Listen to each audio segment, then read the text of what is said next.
Bonjour, bonsoir les Gilets jaunes. Alors, je vous devais faire une vidéo pour parler des manifestations, ça sera la prochaine. Et, euh, et je me suis mis dans un parc pour ça. Et puis, dans Paris, dans le sud de Paris, je suis dans le 15e arrondissement, pas loin du nouveau quartier général de l'armée. Et donc, je suis tombé sur cette place que je ne connaissais pas, avec un monument aux morts très significatif, très parlant. Hein, ce sont des militaires, toutes armes, qui enterrent un camarade qui peut être, on va dire, tous les soldats. Et alors, en fait, donc nous sommes sur une place, je ne sais pas si tu vas voir grand chose, il y a du soleil, hein, du sud de Paris, et qui rend hommage aux militaires des opérations extérieures morts pour la France.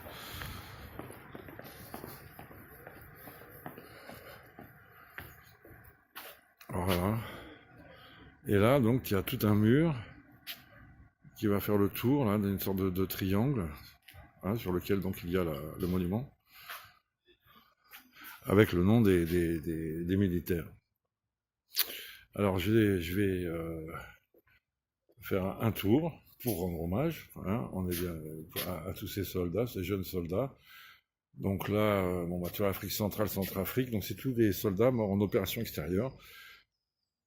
C'est toujours pareil, regarde les âges, quoi, hein, 20 ans, 19 ans, 26 ans, 28 ans, 32 ans, 22 ans, 23 ans, 26 ans, 29 ans, 29 ans. D'accord? Alors, on te dit qu'ils sont morts, évidemment, pour la France. Hein. C'est comme ça qu'on les motive. Mais le gilet jaune, qui est toujours un peu sceptique, peut se poser la question. Et ah bon, tu vois, 2007-2009, tu vas voir, attends, c'est les autres qui sont assez impressionnants. Alors là, ça marque l'histoire du Rwanda, un génocide entre les Rwandais, entre les ethnies Hutu et Tutsi. Et la France a, on va dire, énormément de responsabilités, pour ne pas dire plus. Il y a des procès en cours. Là, regarde, le Tchad.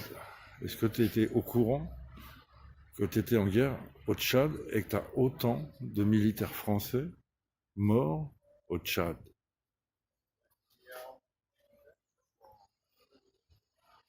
Ça fait flipper, non? L'année dernière, 2020. Tu es au courant qu'on avait déclaré la guerre au Tchad? Là, tu as des guerres silencieuses. Là, ça, c'est les guerres de la Centrafrique, de la France-Afrique, pardon. Ça, c'est les guerres de la France-Afrique. Ils ne meurent pas pour la patrie, ils meurent pour les industriels. Ils meurent pour l'or, le pétrole et le bois et toutes les richesses. Burkina Faso, 2019.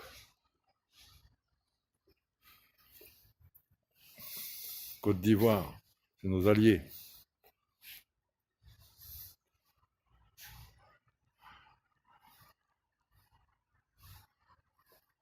Mali, t'as entendu parler du Mali? Regarde, depuis 2013, c'est Hollande, poursuivi par Macron. Voilà les derniers de 2020.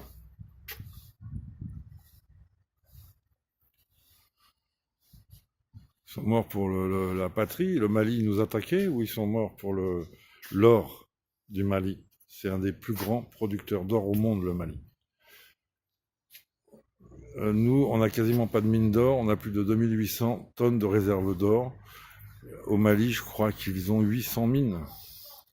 Ils n'ont aucune réserve d'or. Tout est pour nous.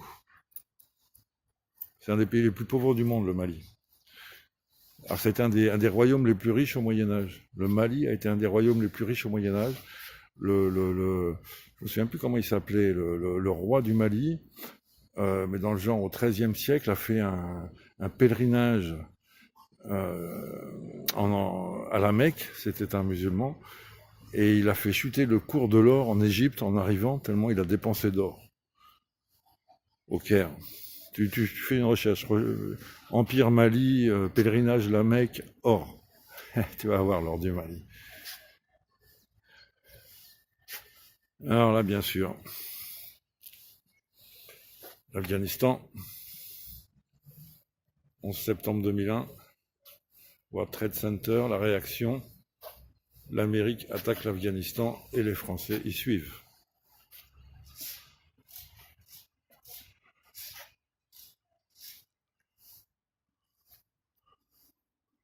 Et là, tu crois que ces plaques sombres, Asie-Cambodge, tu crois que ces plaques sombres, c'est pour faire joli, pour faire digne? Pas du tout. C'est prévu pour qu'elles soient remplies. Il y aura toujours de la place. Regarde les murs qu'on va remplir de noms français au fur et à mesure. Et c'est pas des Yougoslavie. Est-ce que la Yougoslavie nous a attaqués? Non, guerre de l'OTAN. Regarde, mais la guerre de l'OTAN, elle se termine. Qu'est-ce que ça fait encore des morts en 2015 en Yougoslavie? Égypte. Tu es au courant que tu as un soldat français qui est mort en Égypte en 2020? Tu vois, on te fait des plateaux télé sur certains morts. Irak.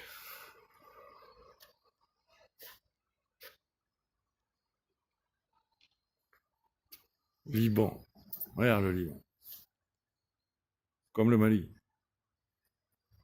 Là, on a des intérêts. T'es au courant, toi, qu'on a des intérêts qui justifient la mort de dizaines et de dizaines et de dizaines de soldats, de jeunes? Voilà.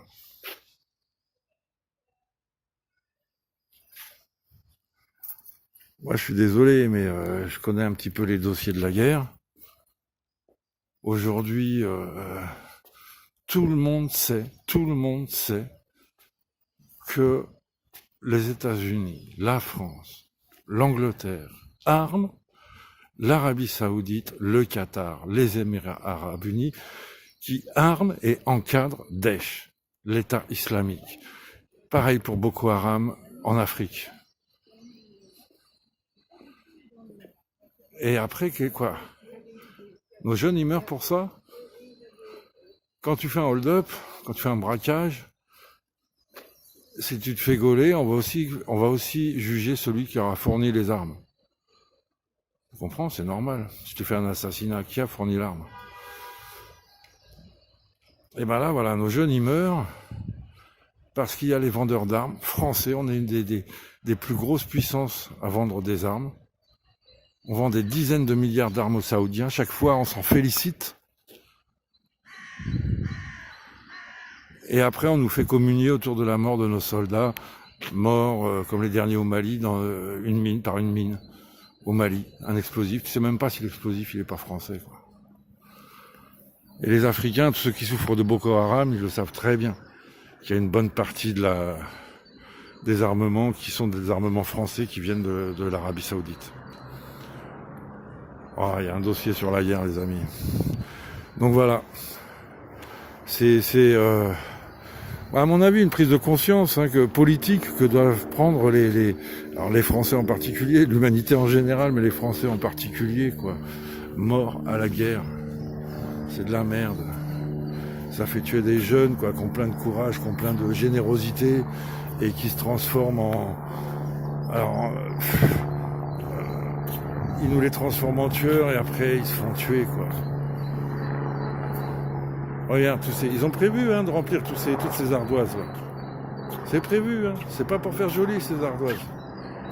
C'est parce qu'un jour, ils vont les remplir. Pour défendre les intérêts des industriels et des grandes entreprises privées en Afrique, en Asie, le pétrole. Sarkozy, quand il a fait bombarder la Libye, avec cette grande catastrophe pour toute la Méditerranée. Après, il l'a dit son honte, il a dit, les amis, c'est bon, j'ai récupéré 35% du pétrole libyen. Mais c'est d'un cynisme incroyable. Tu vas au tribunal quand tu rentres chez les gens pour les voler.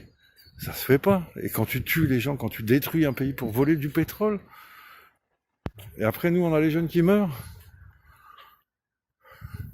Heureusement qu'il y a plein de militaires chez les Gilets jaunes, d'anciens militaires. Heureusement. Et eux, il faudrait un jour les écouter, un jour les faire parler. Tu sais pas ce qui se passe dans ces pays-là, il y a des horreurs. T'as des militaires, ils en reviennent fous de ce qu'ils ont vu, pas de ce qu'ils ont fait, de ce qu'ils ont vu, parce qu'il y a des barbares dans nos rangs. Voilà les amis, bon bah voilà, c'est une petite vidéo spécifique là par rapport à ce monument. À très bientôt, on lâche rien.